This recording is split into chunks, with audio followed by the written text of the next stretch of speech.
Olha só, estamos aqui no Encontro com a Maga, hoje com Maneira. Maneira, obrigada por ter aceitado, né, esse convite, ter aberto o espaço na sua agenda. Eu sei que é super concorrido. O Maneira é um executivo da área de vendas, mas também é professor de neurociência numa das pós-graduação lá da Santa Casa. É uma pessoa super acessível, tem um network incrível. Então, obrigada por você ter aceitado esse convite. Imagine, Maga, eu acho que tudo que for para compartilhar conteúdo, eu acho que você está fazendo isso muito bem, pelo que eu vi, você está fazendo isso muito bem, parabéns. Mas eu acho que se a gente conseguir levar conteúdo bacana para pessoas interessadas, né, a nossa proposta está sendo, essa é uma parte, né? Nossa proposta está sendo bem feita. Muito legal você ter começado falando disso, né? Porque o objetivo dessa conversa é a gente falar exatamente sobre isso. Como é que a gente pode apoiar esse líder de pessoas, essa pessoa que trabalha com gente, nesse processo de se comunicar melhor, de entender um pouco mais sobre como a neurociência ajuda ou atrapalha, né, nessa questão, e como que os conflitos eles se dão também, né? Porque a gente está imerso aí com várias questões de brigas, de discussões ou de coisas que às vezes não são nem trazidas para a mesa. Como é que a gente pode ajudar essa pessoa aí que trabalha com gente a enxergar isso melhor? E eu queria começar te perguntando assim, dá pra gente treinar comunicação? Você fez uma introdução já ótima, já adorei a introdução, né, que era o tema do que a gente ia conversar. A gente tem um grande problema que é uma ineficiência nos programas que foram entregues de liderança no passado até então. Então você tem 75% dos programas foram jogados fora por uma questão sistêmica, né? Não é uma questão só do programa. Então você tem programas de liderança que foram ineficientes. Só 25, no mundo todo são gastos, segundo a KPMG, 3 bilhões de dólares em programas de capacitação de liderança. Desses, 75% foi dinheiro fora, por quê? Aquilo que a gente sabe. Quando você pensa em metodologia de entrega de um treinamento, e já vou responder a tua pergunta com relação à comunicação, a gente tem um bom diagnóstico, depois do diagnóstico eu vou fazer um design, eu vou desenhar o que eu vou entregar, eu vou entregar e eu vou continuar. A continuidade faz parte do processo de qualquer capacitação. Né? Aí me perguntam, onde tem falha? Em todas as etapas. Né? Por duas partes, né? Ou empresas que não entregam direito, que não fizeram o briefing direito, mas também por parte das organizações que não souberam fazer essa interface. Com relação à comunicação, a comunicação eu falo, as ciências sociais, ela define comunicação como a core competence. Ou seja, é a principal competência do ser humano. Da hora que a gente nasce até a hora que a gente não vai mais existir aqui, a gente se comunica. E comunicação é muito além da verbalizada. A gente não tem o percentual, tem um mito aí dos 90%, mas isso é mito, a gente não tem, não é conclusivo os estudos que falam qual é o percentual de comunicação. Mas a gente sabe que o teu corpo comunica muito, né? A tua face comunica muito. E o pensamento nada mais né, é o começo da estrutura. Na verdade, antes do pensamento tem algo que é chamado sistema emocional, que é onde começa a desencadear todo o processo comunicacional. Hoje, até bem pouco tempo atrás, a gente desconhecia esses mecanismos, porque a gente estudava cérebro morto. A neurociência ainda é muito recente, ela vive a era de ouro agora. Até estava lendo um pouco do como é essa evolução, né? Do quanto que a gente passou daquele lugar que acreditava que o cérebro era determinada coisa. E hoje esquerdo, direito, enfim. Né? E que tinha uma distinção daqui para ali, mas hoje a gente já sabe, até por conta dos estudos de imagem e tudo mais, o quanto que o cérebro é trino, né? É trio, né? E dentro dessa escala evolutiva cerebral, e você falou muito bem, o que é o ser humano? É um comportamento, são comportamentos. O que são comportamentos? Um conjunto de hábitos. Logo, o hábito ele é determinante em todo o comportamento, seja em qualquer aspecto, inclusive no comunicacional. Conflito é um desentendimento de interesse, né? Então eu tenho um interesse destruído aí, né? Tem um desentendimento de interesse que envolve a comunicação com o core. Na comunicação que a gente percebe, grande maioria das pessoas demoram muito para ampliar a consciência do teu sistema comunicacional como um todo. E quando eu falo sistema comunicacional, eu estou falando exatamente tudo. Olha que interessante. A gente se conheceu, né? Você quando me viu e eu quando te vi a primeira vez, e qualquer pessoa que está assistindo, né, a nossa entrevista, quando vê a primeira vez, a gente é um ser informacional. Você informa por meio. A tua roupa, o teu acessório, toda a tua expressão não verbal. Você informa por meio da mesma forma que eu. O teu tom de voz, tudo comunica. Aliás, a aula que eu estou dando agora na Santa Casa é comunicação e cérebro, né? Não sei se é aplicada a comunicação e cérebro. Então, dentro desse aspecto, a gente tem uma coisa chamada preconceito. O que é o preconceito? A Magali viu o Flávio Maneira a primeira vez, antes, porque a gente tem 3 estágios de pensamento. O inconsciente, a pré-consciência ou subconsciência e a consciência. O que chega na consciência é um percentual muito pequenininho. Grande parte do que está aí está na pré-consciência e está grande parte na inconsciência. E ele está comunicando no teu cérebro. É isso que a gente pode definir que a gente usa só 10% do nosso cérebro? Não, isso é completamente errado. A gente usa o cérebro todo.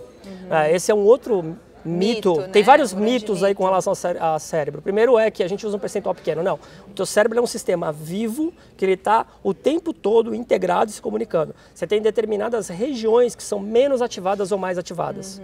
E esse ponto é legal que você tocou. O preconceito você me viu inconscientemente em até 3 segundos, porque a gente tem uma coisa chamada velocidade sináptica da informação, de um neurônio para outro, a comunicação básica. E eu estou falando de uma coisa muito complexa, tá? Sim. Mas eu vou tentar fazer simples. Simples, Você me viu inconscientemente, tudo que foi parecido, ou vocês que estão vendo, tudo que foi parecido comigo, e o que é parecido comigo no sistema informacional a roupa que eu estou usando. São as percepções, né? Tudo comunica, a roupa que eu estou usando, meu timbre de voz. No caso, como a gente está ao vivo, aqui estamos com ela, ao vivo não, mas estamos junto, o sistema olfativo, ele é fortíssimo, em especial para a mulher, ele é seletivo. Mesmo que não consciente, você percebe um cheiro. Então, quando você me viu a primeira vez, vou dar um exemplo, se eu tivesse doente, provavelmente você ia manter uma distância sem saber, inconsciente, porque o cérebro capta ele já comunica essa sensibilidade olfativa. O bulbo olfatório, ele tem uma ligação com o sistema emocional muito forte. Né? Então, vamos imaginar que você teve uma experiência com 7, 8 anos de idade com um colega seu e que esse colega tem um timbre de voz, uma prosódia parecida com a minha. Aí só que você não sabe disso, você teve essa experiência lá na escola, brigou no contexto onde estava com um monte de gente. Aí quando você briga com essa pessoa, vamos imaginar que você brigou com um coleguinha na escola, de trabalho, né, de escola, ele gritou, teve uma intensidade emocional que te causou um pânico, porque você estava com as tuas amigas e você precisa de validação para ficar em grupo. A gente quer ficar em grupo. Aí afinal, somos seres relacionais, cérebro social. Exato. Aí, guardou aquela informação. Passaram-se anos. Você está aí com 20 e poucos anos, né? Obrigada. Aí você está aí, né? Passou anos, você me conhece a primeira vez. O que acontece? Inconscientemente, o cérebro age por similaridade. Ele vai pegar uma situação ou trauma. Na psiquiatria, um trauma, está instalado. E o gatilho desse trauma a prosódia do Flávio é muito parecida com aquele coleguinha da escola. Prosódia é entonação, é voz, mas pode ser olfato, pode ser cheiro. Vamos imaginar que o menininho estava com perfume, que eu estou com perfume parecido. Parecido e tal, já associa. A comunicação já começa antes do estágio inconsciente por uma questão de similaridade com algo que você vivenciou na tua vida até o presente momento, que foi, aí depende da intensidade emocional, que foi negativo ou positivo. Só que o negativo, ele tem mais força. Por que o negativo tem mais força? Porque ele não quer que você repita aquela situação. Ele avoid, né? Ele evita. Ele evita.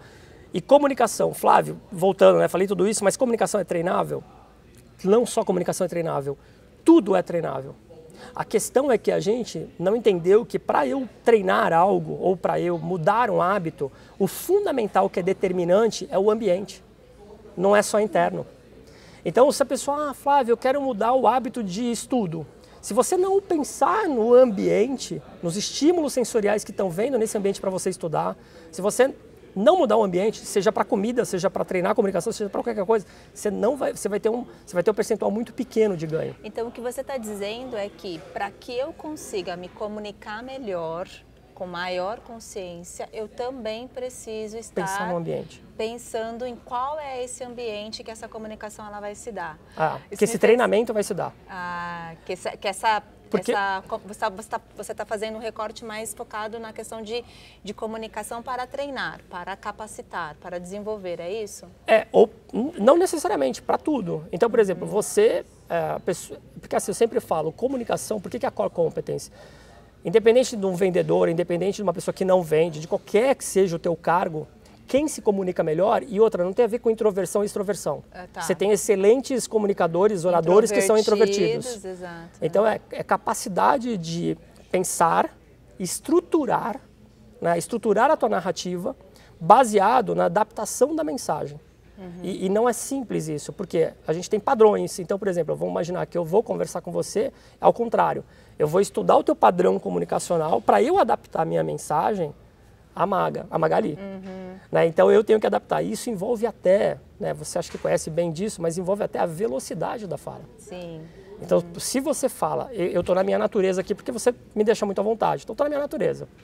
Mas se eu quiser melhorar o rapport entre a gente, o que eu devo fazer? E rapport é entrar em sintonia, mas eu tenho que pensar na velocidade da tua fala. E aí se eu falo muito rápido e você fala mais um pouco pausado, eu tenho que talvez diminuir a velocidade.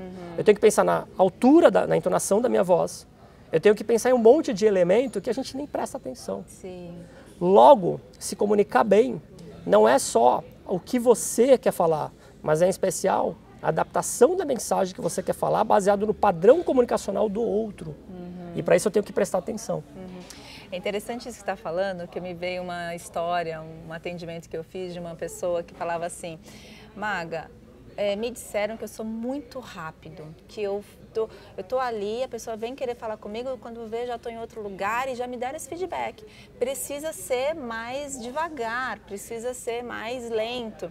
Eu falei assim, será que precisa mesmo? Né? E uma das coisas que a gente conversou é o quanto que, para com essa pessoa que fez esse pedido explícito, talvez essa adaptação seja necessária. Né? Porque nada incomoda mais do que... É como se fosse uma estação de rádio.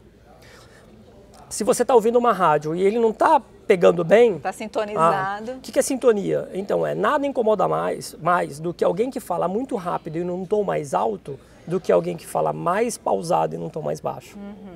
Incomoda ambos. A pessoa que está falando com alguém, eu estou na minha natureza, mas se eu pego alguém que fala muito pausado, e aí é perfil comportamental, você sabe muito bem disso, tipologia de personalidade, enfim. Mas você adequar isso é fundamental.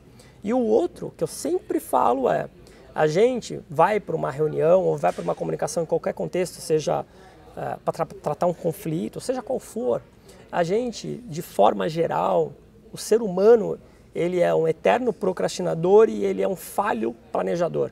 Então, a gente não planeja como a gente deveria. Né? Então, planejar a comunicação.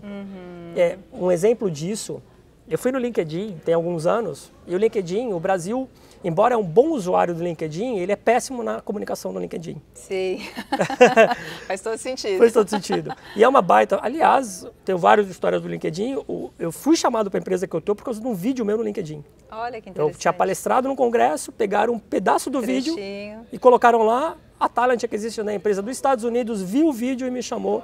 E, enfim, e deu certo, estava muito bem onde eu estava, mas houve uma mudança em função disso. O fato é, se a gente não pensar antes, analisar mercado, setor, pessoa, fazer uma boa pesquisa, depois da informação, que é a base da estratégia, aí eu vou planejar. Depois de planejar, eu vou... Que roupa que eu vou colocar? Eu conheço um amigo que ele fez um processo de rebranding pessoal, a vida dele mudou. Ele arrumou cabelo, ele colocou um óculos de uma armação diferente, porque tudo isso diz muito. Talvez quem esteja assistindo aqui possa até estar pensando assim, poxa, mas isso não é fake? Isso não é ser maquiado demais ou ser montado demais? A Amy Cuddy tem uma fala, não sei se você conhece, a Amy Cuddy é o segundo TED mais... Eu tive aula com ela e tive com ela no Brasil em 2017. Ela tem um livro chamado Presence e fundamentalmente ela dá aulas de dinâmicas de poder. Né? Então, por exemplo, você numa escala alfa, a gente tem uma escala alfa, você é um 7, o que é ótimo para a mulher. Né? Isso não tem a ver com postura. Que bom! Isso não tem a ver com postura, porque você tem pessoas que são altas, fortes, etc. E são 3, 4. A escala de dominância, né? de corpo, não verbal, de presença não verbal. E ela tem uma fala que eu gosto muito, que é não é fake until é fake until become. Então você vai fingir até se tornar. Por quê? Como que o cérebro aprende? Fazendo, errando e repetindo. Olha que interessante, fazendo, errando e repetindo. Neurologicamente... Né? Só eu teria 5 perguntas para te fazer. Neurologicamente, a gente aprendeu a aprender errado. Olha que loucura, a gente aprendeu, a nossa base educacional está toda errada com relação à aprendizagem. Primeiro, não decora, você é decoreba. Não, o que você tem que fazer é decorar, porque vai virar memória de longo prazo. Você tem que ler 20 vezes. Então a decoração é o primeiro erro que já falo. Segundo, enfim, se entrar em aprendizagem tem muito erro. Mas do ponto de vista de aprendizagem da comunicação eu quero ampliar minha comunicação. O que eu tenho que fazer? Eu tenho que saber como que eu me comunico e como eu sou percebido pelo meio. Tem uma fala que é forte, e eu demorei anos para entender isso, falam assim, você não é o que você acha que é, você é o que é percebido pelo meio. Não adianta a Maga me falar assim, Magali, ela me falar, eu sou assim, assado, e você me dá 5 adjetivos seus, 5 características. Legal, aí eu fico com você um mês. E eu não percebo as características. Né? Por quê? Porque é circunstancial. O contexto e a circunstância, ela muda a nossa atitude. Muito rápida, por causa do sistema emocional. Logo, tem 2 coisas que eu gosto muito dentro desse processo você é o que você comunica, e o que não comunica e o que é percebido pelo meio, não o que você acha que é. Então é meio esquizofrênico, mas guarda isso. Assim. E o segundo você é tua emoção.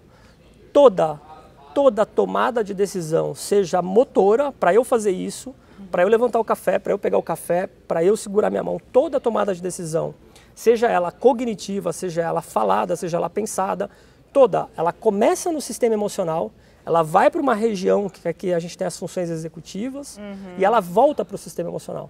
Então, na neurobiologia das emoções, não tem tomada de decisão que não é emocional. Sem emoção.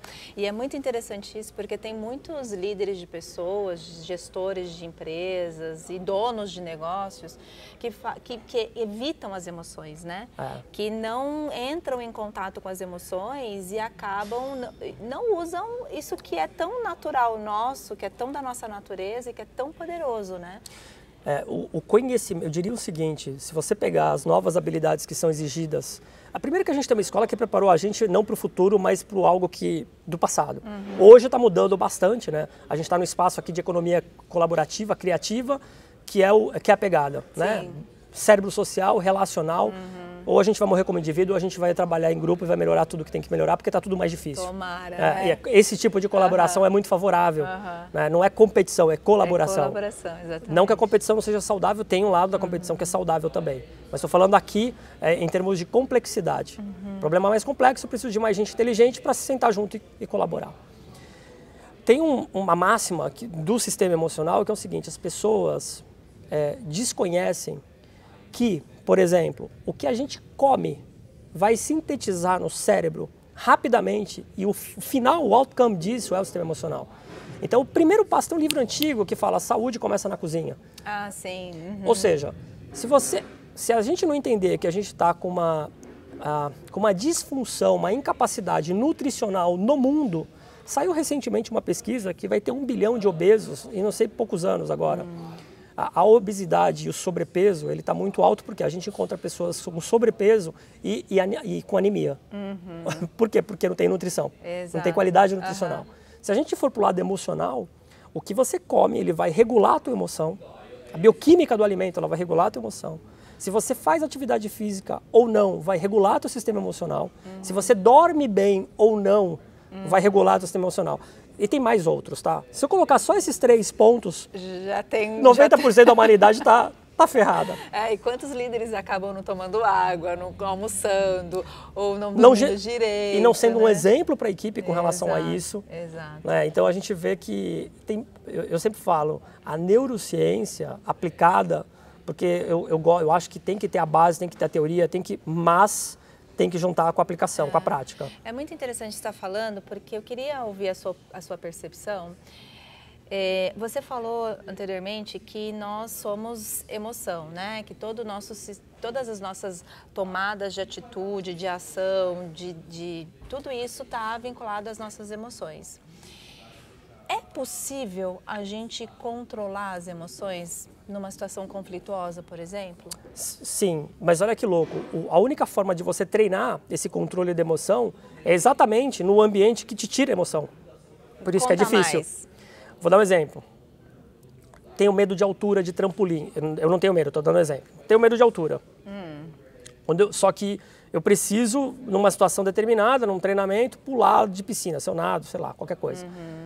A única coisa que vai controlar esse medo é em dosagem homeopática. Então eu tenho medo de trampolim, eu vou colocar no trampolim no nível 1. Deu medinho, vou pro 2, vou pro 3. Então, aumentando o grau de aquela exposição. pessoa me desestabiliza. Aquela pessoa, dentro da organização, você tem uma pessoa que pode te desestabilizar emocionalmente. O que você precisa? É encontrar essa pessoa. Só que você vai planejar antes disso, que é aquele que a gente falou. Então eu vou falar assim, e aí tem uma coisa que é determinante com o ambiente. Se você vai para o território dela, então eu entro no escritório daquele líder. Putz, eu fico desconfortável. O que você tem que fazer é conseguir tirar aquele líder daquele ambiente e ir para um território neutro. Porque a gente funciona também muito por território. E quando você está no teu ambiente, você se fortalece. Então não é nem no teu nem no outro, você vai num território neutro. Então aquela pessoa me tira... eu sempre falo o seguinte, quanto mais é difícil aquela pessoa emocionalmente para você lidar, mais você tem que aprender com ela. Então mais você tem que criar contexto para chamar ela. Teve um caso recentemente interessante que uma pessoa me procurou, está com um problemaço com o chefe, problemaço, então uma pessoa está com um problema do chefe e foi pelo comportamental. Essa pessoa é mais questionadora, o chefe é mais metódico, e notoriamente são comportamentos que não bateram. E não tem a ver com competência, ambos são bons. Perfis, assim, como se fosse um é de um jeito, o outro é de outro, assim?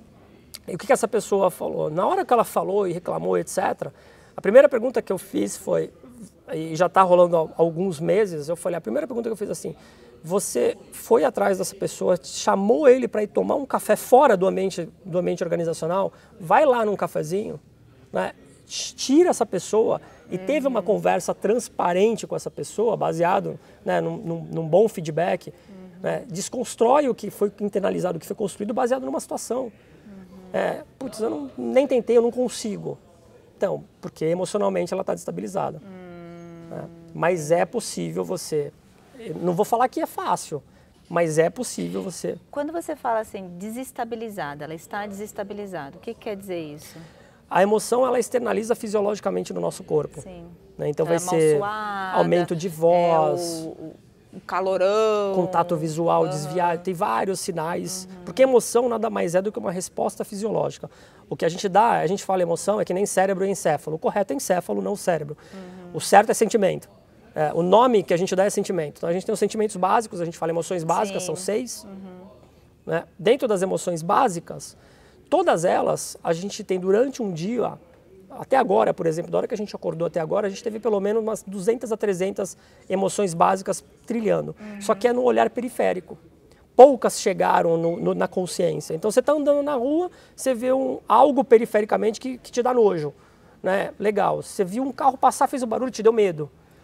Ouviu uma música que te deu remeteu uma lembrança de alegria ou de felicidade. Então vai acontecendo isso, só que é periférico, não é claro. Nessa conversa é a mesma coisa. O que a gente tem que fazer é, se eu vou para uma conversa que emocionalmente me desestabiliza, o que eu tenho que buscar antes de ir para essa conversa que vai me dar prazer? Então, música é um bom elemento, fazer uma atividade física é um bom elemento, comer uma comida nutricionalmente, dependendo de qual comida, como eu falei, existe uma bioquímica.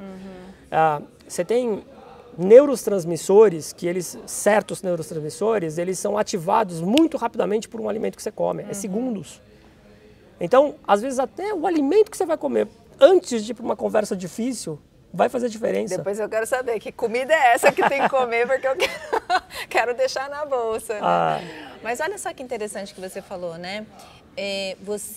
A gente vive, então, uma série de sentimentos e de emoções que são periféricas, que estão acontecendo no nosso organismo, mas que a gente não tem a consciência disso. E você também falou da questão do quanto que é importante eu me preparar quando alguma coisa, eu preciso me comunicar com alguém, ou eu preciso ter alguma conversa difícil, trazendo emoções e sentimentos que sejam agradáveis, que sejam mais positivos, né?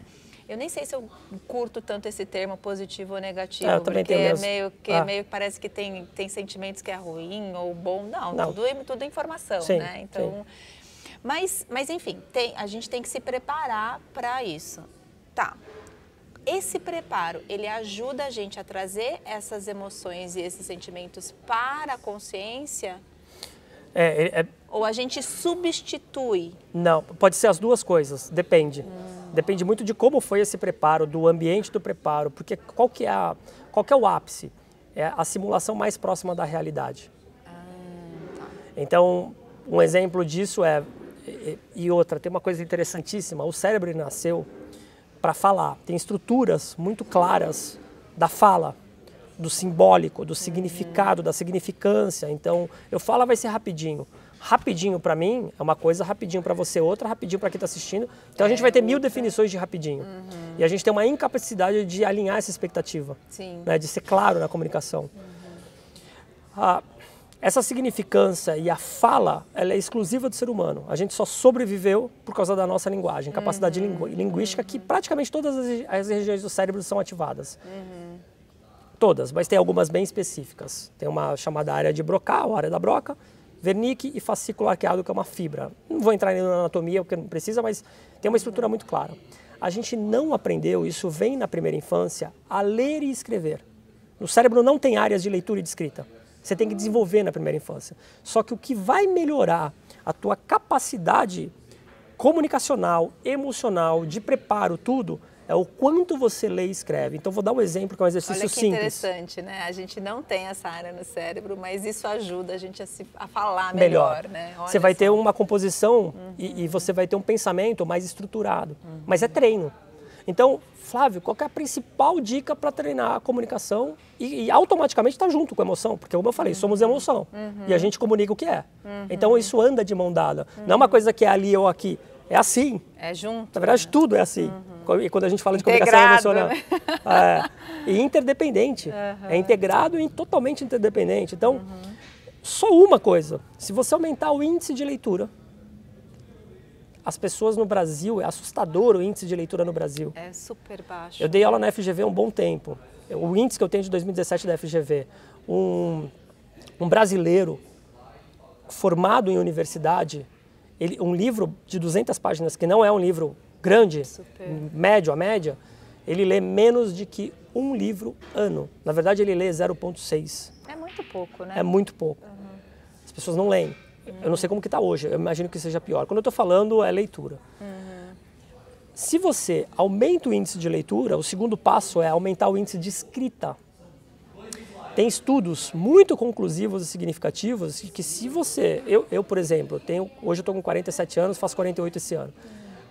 Desde os meus 32 anos eu estava estudando em Babson College, isso nos Estados Unidos. Eu tive uma aula que mudou a minha vida. Aquela aula, eu tive um professor incrível. Naquela aula, ele só deu uma regra, ele falou assim, leia todos os dias e escreva o máximo que você puder. É inegociável isso comigo, eu leio todo dia. Ou eu leio, eu acordo muito cedo, vou dormir, enfim. Mas dentro da minha agenda diária, eu tenho um tempo separado para a leitura e o hábito de escrita. Quando você lê e você escreve, você vai melhorar a tua ordem de pensamento crítico, analítico, imaginação e criatividade, vocabulário e sistema emocional. Então, eu sempre falo o seguinte, vai para uma situação emocional que você quer tratar, folha e papel, simula a conversa que você quer ter. E em especial, Maga, o que eu vejo? Eu sempre falo que a rainha numa comunicação, seja numa negociação, numa venda, em qualquer processo, é a capacidade que a pessoa tem de fazer pergunta inteligente. Ai, amo. As pessoas não treinam perguntas. Então e é simples, você tem excelentes livros, mas enfim, independente disso, é você estruturar o teu pensamento e colocar ele no papel. Lembra que eu falei, a gente aprende fazendo, errando e repetindo. Então, fazer, você vai... Eu tenho o meu caderno de perguntas há muitos anos. Então, eu não vou para uma reunião sem entender o contexto da reunião e sem pensar em todas as perguntas possíveis e inteligentes que eu vou fazer. É interessante que você trouxe da questão da escrita, porque inclusive tem algumas culturas, né, como a norte-americana, que o journaling para o executivo, né, para o líder de pessoas, é bem comum. e aí até associando ao que a gente estava falando antes, dessa questão do quanto que eu posso me preparar e ter mais consciência sobre as minhas emoções, o quanto que a escrita, esse journaling, né, essa escrita reflexiva, ela ajuda a gente a compreender quais são as emoções que estão presentes naquele momento, naquela situação conflituosa, naquele desafio, naquele problema. E a escrita, né? do jeito que a gente conhece, por favor, sem pauta, esquece caderno com pauta, pega sem pauta, deixa livre, não precisa se preocupar com a tua caligrafia desde que você entenda. Né, agora, uma outra sugestão importante é a gente ampliar o nosso pensamento, o nosso sistema córtex visual. Canvas, fazer canvas, não canvas aquele que a gente conhece é um modelo, né, o Business Model Generation, mas e Mind Map, mapa mental. Sim. Por quê? Porque o cérebro ele não comunica estruturado, na verdade ele é todo sistêmico. Então você coloca o tema central, né, o tema central é tal, pessoa, e você vai colocando flechas e vai fazendo um mapa mental. Vai abrindo por subtemas, e temas que vão conversar com aquele tema, e você expande isso. Vira um grande neurônio. Vira um grande neurônio e vai pensando. Aí você pode, inclusive, colocar cores. Eu gosto sempre de trabalhar com cores frias e quentes. Então, aí você pode definir as cores frias, elas vão para uma linguagem mais amena, as cores quentes vão para uma linguagem um pouco mais eufórica, mas não no sentido um pouco mais ágil. De mais energia, de ação, tal, de repente. Isso poderia ser uma boa dica para quem está nos assistindo, né? Do tipo, papel como é que e caneta faz milagre. Olha que legal, papel e caneta fazem milagre. Para o pensamento e para o sistema emocional. O que mais faz milagre? Vídeo. Conta Vídeo. mais. A gente não treinou se ver. E a gente tem uma dicotomia, a gente tem uma disfunção que todo mundo acha quando se vê que está feio, porque a gente vai olhar os nossos dedos. Todo mundo, né? Você vai fazer, eu não gosto do meu nariz, eu não gosto do meu. Em vez de aí as cirurgias estéticas crescem, né? Então vídeo. O vídeo ele é a melhor ferramenta para você treinar, ampliar a tua comunicação e treinar a tua comunicação. Então é vídeo. Pega o seu smartphone e coloca, e de preferência, se possível, de forma que você consiga ver teu corpo inteiro. Presta atenção, quando a gente analisa não verbal, porque o não verbal, tudo é energia. Ninguém quer conversar. Tinha uma empresa que eu trabalhei que tinha um espanta-café. O que é o espanta-café? Quando ele chegava, todo mundo saía do café. Sim. Porque a energia do cara era tão ruim, a comunicação era só reclamava, a galera fugia do espanta-café. Ninguém quer estar com o espanta-café. A gente quer estar com as pessoas que têm uma energia bacana, que falam, enfim. Se você vai para um contexto e vai treinar isso, nada melhor. E não eu sempre falo, treinar vídeo não é para quem vai palestrar ou para quem é professor, não. É para qualquer pessoa que quer se comunicar melhor. Você tem que expandir ampliar a tua capacidade de percepção. Então, mas eu fico pensando assim, o líder de pessoas, né, ou até mesmo o empresário que está assistindo essa conversa, talvez ele possa estar pensando que seja muito complicado tudo isso. Eu tenho que escrever, eu tenho que fazer vídeo, eu tenho que saber quais são as minhas emoções, ou eu tenho que comer melhor, dormir bem e fazer exercício físico, né? O que a gente pode dizer para essa pessoa? Ótima pergunta. A gente, desde que o mundo é mundo, a gente tem uma divisão entre os poucos, que são os performáticos, a média, e os early adopters, ou os pessoal que vai ficar abaixo da média. Sempre. Se o líder ele tiver 10 pessoas na equipe, provavelmente ele vai ter 10% que é o performático, vai ter 70% ali, 7 pessoas que estão na média, hora entrega, hora não entrega, vai ter 2 pessoas que estão abaixo. O performático é aquele que entrega... É o que faz tudo isso. É o que faz tudo isso, é o que consegue. E eu sempre falo, e aí tudo depende da intensidade do desconforto que você causa naquela pessoa, porque o desconforto é o que gera mudança. Se você não gerar desconforto, né, e não é desconforto gritando, falando, é ampliando a consciência. É isso que a gente está falando. Quando eu sou convidado para dar uma palestra, conversar com alguém, o meu tom é bem cognitivo e eu falo assim, olha, vocês vão me chamar de profeta do caos, porque eu vou trazer umas informações, né, e o meu objetivo aqui é desconfortar vocês, porque a única coisa, você já deve ter ouvido falar isso vocês também, a gente muda pelo amor ou pela dor. Na saúde, que é a área que eu trabalho há mais de 20 anos, geralmente as pessoas mudam de hábitos de vida quando sofrem um ataque cardíaco, quando tem uma crise de pânico, enfim. Aí a pessoa, putz... Esse foi meu caso para atividade física, né? Eu tive um baita problema de saúde e aí... Para deixar de ser sedentário e fazer atividade. Colesterol, atividade física, você não precisa tomar... Quer dizer, pode tomar medicamento durante o período, mas a atividade física vai regular isso muito rapidamente. Ajuda, né? Junto com outras coisas. Mas, se a gente pensar no Aristóteles, Sócrates, se pensar na origem da filosofia, que eu gosto de fazer essas nuances, se você pensar nisso, o estilo de vida, a gente já é muito antigo, a gente já sabe disso. O fato tem dois componentes muito importantes. A gente está numa economia da atenção que todo mundo quer roubar a tua atenção.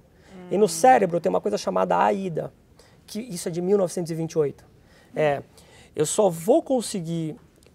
Para tudo, para você mudar, para você fazer tudo isso, você tem que funcionar da seguinte forma. Primeira eu tenho que ganhar atenção.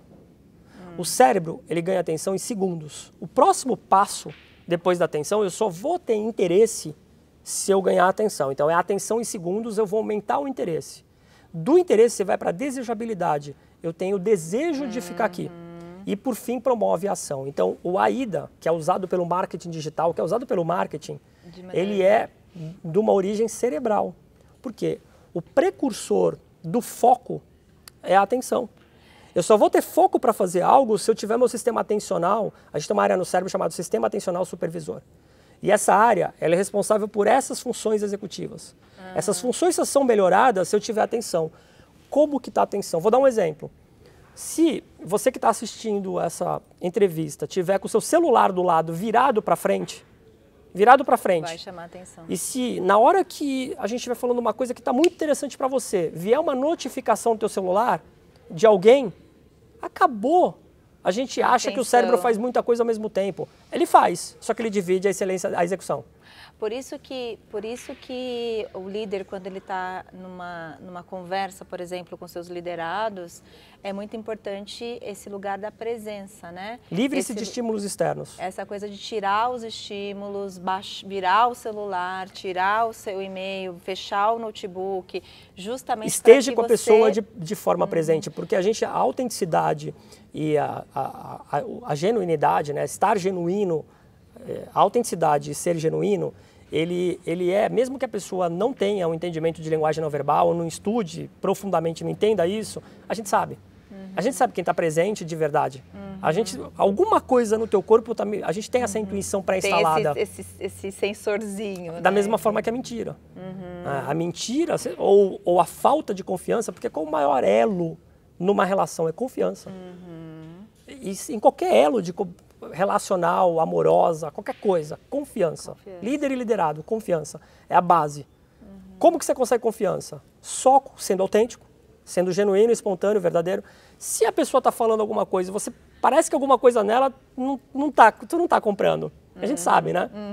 E a gente sabe quem mente, ou não está falando a verdade. A mulher tende a ter é mais aguçada nisso porque ela é preparada para isso. Enfim, tem várias questões aí. Eu sempre falo que é assim. Sociais, inclusive, vai cuidar do filho. Antropológica, social e aí indivíduo. Eu sempre divido 3 blocos. Antropologia, que é em comum, independente da influência cultural e social. Então, mulher nasceu para ser mãe, mesmo que a escolha não ser. Mas ela tem comportamentos matriciais. Sim, exato. Homem, ele é dominante, ele é território, ele briga. Então, se pegar o Dalai Lama e ficar encostando no Dalai Lama, no corpo dele, ele vai aguentar 1 ano, 2 anos sem fazer nada. Depois de 2 anos, ele vai partir para briga. Talvez. Para agressão física. Por quê? Porque está instalado isso no homem.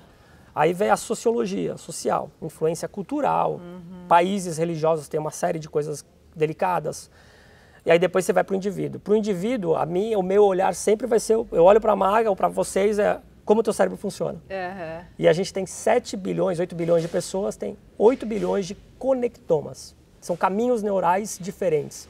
A gente tem cérebro, mas cada um é um. Olha só, só esse recorte da nossa conversa daria para a gente fazer mais umas 50 perguntas. Mas eu queria voltar numa coisa que eu acho que é bem importante. Você falou dessa coisa de nós somos 7 bilhões de pessoas, temos 7 conectomas diferentes. Ou seja, cada indivíduo é um indivíduo, pensa de um jeito, processa de um jeito, sente de um jeito e tudo mais. E a gente vive um dilema nas organizações de maneira geral, nas empresas, de que o líder, às vezes ele tem 20 pessoas na equipe dele, 25, 30 pessoas na equipe dele, e ele quer tratar as pessoas da mesma forma. Maior erro, maior erro. Né? A gente aprendeu a tratar os outros como a gente gostaria de ser tratado. Isso é um grande equívoco. Eu não tenho que tratar os outros como eu gostaria de ser tratado, tirando educação e respeito, que é universal. Mas eu tenho que tratar os outros como os outros gostam de ser tratados. E isso volta, inclusive, naquilo que a gente estava falando de comunicação e até de conflito, né? Porque às vezes eu quero comunicar da forma como eu compreendo, como eu entendo, como eu penso e processo, mas eu não me debruço na forma como esse outro percebe, entende, sente, e enfim, né? E aí, eu tive na Singularity estudando em 2019, presencialmente, antes da pandemia, eu fui para lá fazer uma imersão. Ai, que legal. Tive aula com o Ray Kurzweil, que ele tem um livro Como Criar uma Mente, enfim. Sentei na frente dele. Quando ele abriu, eu fiz a pergunta para ele com relação a sistemas cognitivos, enfim, sobre o futuro da inteligência artificial. Ele é um precursor disso. Sim. A gente tem hoje sistemas cognitivos muito aperfeiçoados que identifica padrão. Lembra que eu falei que a gente é padrão? Sim. Legal. Eu tenho um médico, inclusive ele palestrou no Brain Talks, o Dr. Giovanni Missi, um psiquiatra. Ele criou um sistema cognitivo que ajuda a hipótese diagnóstica antes de você ir no consultório através de isso cruzado com o guideline de tratamento. Sim. Então, quando você for no consultório com ele, ele vai estar... A anamnese, parte da anamnese, o sistema operacional já fez. Então, e voltando para a gestão, por isso que eu falo, e eu defendo isso, a neurociência aplicada no mundo organizacional, e quando eu falo organizacional, seja para o pequeno empreendedor, para o startup, para o grande empresa, conheço cases de grandes empresas que estão colocando neurociência para estudar vieses. Vieses é um tema interessantíssimo. Nossa, porque a gente tem outra conversa aqui, né? Vieses cognitivos. E aí dentro de tudo isso, a gente tem um apoio muito grande desses sistemas que estão muito avançados. Se você é um padrão, vou dar um exemplo mais simples para o pessoal entender. Quem tem Instagram? Então, muita gente tem Instagram. Se você pegar as tuas 100 últimas postagens, 100, pega 100 para ficar fácil de fazer a conta. Pega teus 100 últimos timeline. Legal. Ali eu consigo mapear em um gráfico de círculo o teu padrão. Então, você, Magali, colocou nos teus últimas 100 postagens 30% de coisas profissionais, 30% de família, com o teu pet, com cachorro, com viagem. Ali eu tenho um mapa muito grande sobre você. Se eu entendi o teu padrão, o que eu vou fazer? Eu vou me comunicar singularmente. E tem eu gosto muito do Marcus Buckingham, ele tem um livro chamado Descubra Seus Pontos Fortes, tem o número 2, toda equipe que eu tenho, toda equipe que eu tive, a primeira coisa que eu fiz, eu entrego o livro e falo, ó, vai fazer, eu quero saber teus 5 talentos dominantes e a gente vai potencializar eles. Eu não quero trabalhar o gap. A gente ainda tem uma cultura de trabalhar o teu ponto fraco e não de potencializar o teu ponto forte. Eu acho que isso aí é sistema emocional também. O que é mais doloroso? Eu trabalhar uma coisa que não é uma predisposição minha ou eu potencializar uma predisposição minha? É muito mais prazeroso eu potencializar uma predisposição. Aquilo que eu já faço bem, aquilo que já é gostoso, que já é fácil para mim. Mas a gente estava falando dessa questão do quanto que quando eu me adapto, né? O quanto que eu me adapto ou não. De novo, talvez a gente possa até ter uma perspectiva de que talvez seja fake, né? Do tipo, eu vou estudar essa pessoa e vou me comunicar com ela do jeito que ela se comunica, gostaria e tudo mais. Eu não vou ser autêntico. Onde que a autenticidade, a honestidade, ela está para esse olhar? Eu acho que se a tua intenção genuína for ajudar, explicar o porquê, eu sempre me preocupo de explicar o porquê. Então, eu vou dar um exemplo. Eu fui recentemente conversar com aproximadamente 20 cirurgiões de Belém. Fui lá a trabalho e tive uma conversa com eles. Um dos cirurgiões, ele é ele usa bem a mídia social, enfim, ele dá curso, é um cara bem capacitado. Eu estudei ele, eu debulei ele. Na hora que eu conheci ele, eu declarei isso para ele. Eu falei, eu assisti, eu vi o teu padrão. Ele adorou. Então, tudo é a nossa capacidade de alinhar a expectativa, porque é genuíno. Foi honesto da sua parte. Foi honesto. Eu falei, olha, e outra, é público, ele está colocando para alguém ver. Né? Não está colocando... Olha que, desculpa até te interromper, Maneira, mas uma perspectiva, talvez, poxa, se eu vou me relacionar com essa pessoa, Se eu vou ter o contato com essa pessoa, por que eu não posso, então, entender melhor o que essa pessoa valoriza, né? E eu acho que desde que você Porque declare... talvez até alguém possa isso. pensar assim, manipulação, maneira vai lá estudar o cara para conversar com o cara. Não, mas talvez seja se até eu não uma fizer ética, isso, vai ser... né? Exato, porque se eu não fizer, vai ser pior. Se eu quero me comunicar melhor, eu fazer, entender o padrão, é mais genuíno do que eu não fazer. Você fez um gesto assim, né? Se eu quero me comunicar melhor, então eu vou entender o padrão genuíno. Eu leio isso como conexão. Se eu Sim. quero me conectar Total. com esse outro Total. de verdade, Total. na minha honestidade, entendendo que esse outro ser é um outro ser, Total. eu preciso... estudar ele. E aí até estudar pode até parecer um termo fake, né? Um termo plástico, né? Mas não é estudar no sentido de estudar querendo manipular, mas não, é estudar se comunicar melhor. Se conectar. A conexão melhor. Então a conexão que você está dizendo é que a conexão ela começa antes do encontro.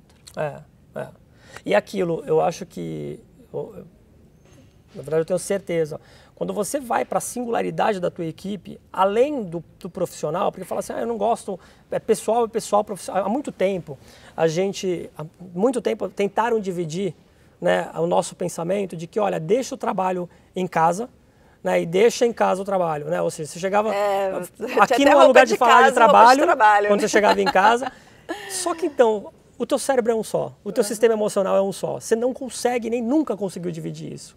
Então, nada mais é do que você trabalhar de forma clara com relação a isso, né? Agora, com o advance da hibridização, a gente vive num mundo hibridizado onde que não é, eu sempre falo, não é a briga on-off, né? Não é se você está online ou off, você está num ecossistema, metaverso.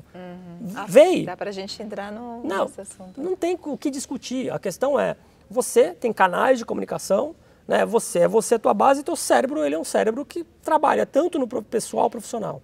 Então você entender o que as pessoas gostam, o que elas fazem, o que elas não gostam, alinhar a expectativa, o que eu vejo é uma ineficiência nessa capacidade. Por quê? Porque existem tipos de líderes, e aí todo mundo tem líderes que gostam mais de pessoas, tem líderes que gostam menos de pessoas, e também não tem nada de errado com isso. Né? Não acho que está errado. A questão é que, dentro disso, gostar ou não é bem diferente de conhecer as pessoas. E de se relacionar, com elas, né? Porque você vai precisar. Né? Então você não precisa chegar no nível 3 de intimidade, 1, 2 ou 3 seria o ápice.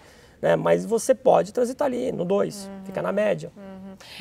Eu acho que se você quer realmente ter intimidade ou ter essa percepção de que você é um líder relevante, inevitavelmente essa relação, essa conexão vai ser necessária, né? Vai ser necessária.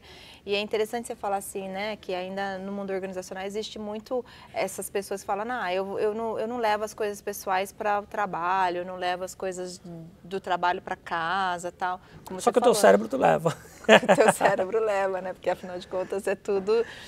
A mesma coisa, se você está com um problema de ordem pessoal, e hoje é muito claro isso, se você tem uma doença em família, qualquer evento, e na pandemia isso ficou muito claro, ficou muito externalizado, se você está com um evento que emocionalmente tira a tua estabilidade emocional, e a gente está o tempo, isso pode acontecer com qualquer um e acontece, né? É muito naive a gente falar que não vai acontecer, acontece. Você vai ter um evento, pode ser uma doença, uma morte em família, qualquer coisa que vai te estabilizar. Você tem que minimamente ter uma sensibilidade disso, por quê? Porque de acordo com a intensidade emocional, vai conflitar no teu trabalho durante um período. Não tem como você se isentar disso. Tinha umas pessoas, eu lembro bem de uma conversa que eu tive com um líder desses uma vez, e ele falou assim, Magali, então agora eu vou ter que ser psicólogo da minha equipe, né? Não é isso, não é isso, até porque psicólogo tem uma função muito específica, né? Ele está ali num lugar de ser psicólogo, da prática da psicologia. Mas o líder que negligencia ou que não considera as emoções ou não tem interesse por essas questões todas, né? Pelos sentimentos e pelas emoções, ele tá negando uma condição humana, né, de ser. E tem um amigo meu que ele trabalha um tema que é a segurança psicológica, que ele é uma das vertentes dentro da saúde mental ou saúde emocional, né, das empresas que está muito em alta.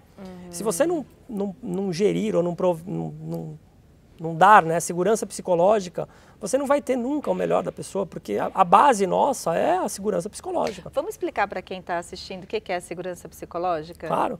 A segurança psicológica, ela é inclusive foi a Amy Edmondson, né? Foi uma precursora, uma psicóloga que era uma pesquisadora de Harvard que trouxe esse conceito lá em 1960, talvez? Isso. E ficou muito famoso esse conceito por conta do Google, né? Que usou esse conceito para performance, né? Teve uma performance muito maior. Então, é quando o ambiente ele é promovido de um jeito onde as pessoas elas não se sentem ameaçadas, vou colocar entre aspas, elas podem realmente fazer perguntas, pedir ajuda, oferecer ajuda, falar o que pensa numa reunião, fazer uma pergunta e tirar as pessoas. Não ficar com medo na reunião de fazer a pergunta, de falar que não sabe.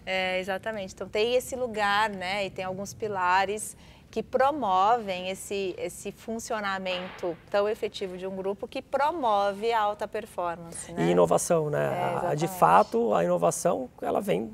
Eu sempre falo, qual que é o maior bem valioso de qualquer empresa, de qualquer tamanho? A capacidade de inovar. A capacidade de inovar não vem de máquina, vem de gente. Então, gente que vai ter um ambiente com segurança psicológica, nesse contexto, ele vai trabalhar melhor. E o que está acontecendo é uma ressignificação de valor. Vou dar um exemplo. Até pouco tempo atrás, um pouco antes da pandemia, quando as pessoas faziam básico bem feito, né, parece que ela já era acima da média. Caramba, mas ele me entregou o café, ele me atendeu muito bem, que era o básico que ele tinha que fazer, para qualquer trabalho.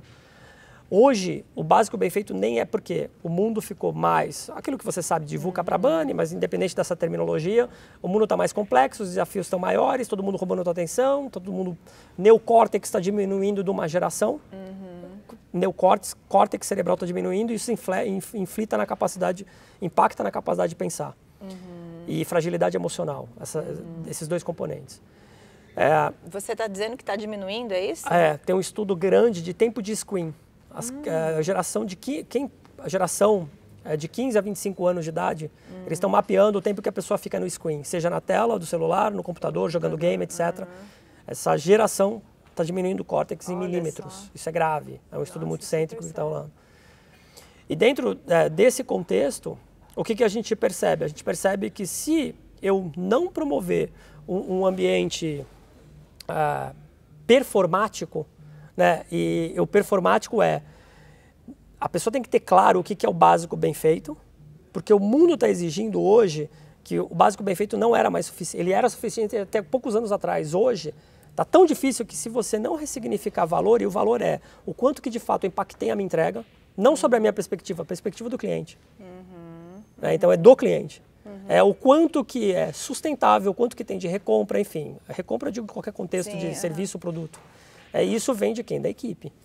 Né? E a equipe bem trabalhada vai fazer isso bem. Agora, que não é a maioria. Né?